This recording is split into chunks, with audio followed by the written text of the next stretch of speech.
Við erum stödd í Laugaborg, þar sem Menntaskólinn á Akureyri setur upp verkið Kabarett. Við kíktum við og ræddum við einn aðalleikarunum.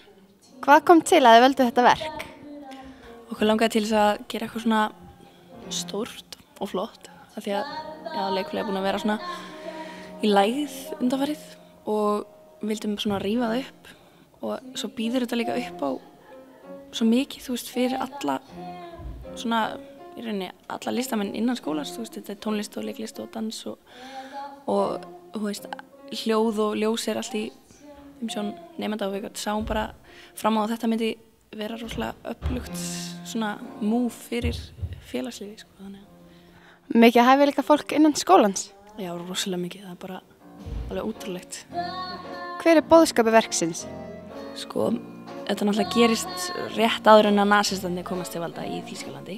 Þannig að þetta er svona, það eru ólíkutímar í samfélaginu og svona fólk er að lifa í svona firringu og svona.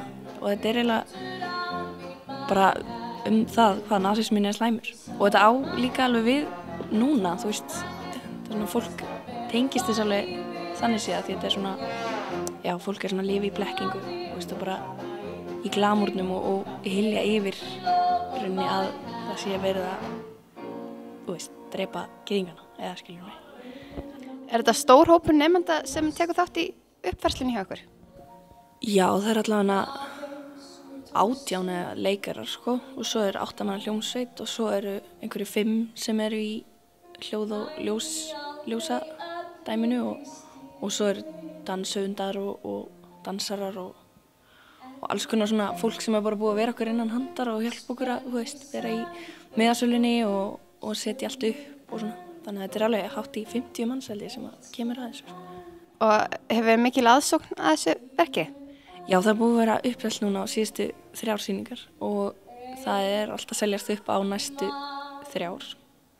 Og við erum svona að hugsa hvort við ættum að bæta við aukasýningu.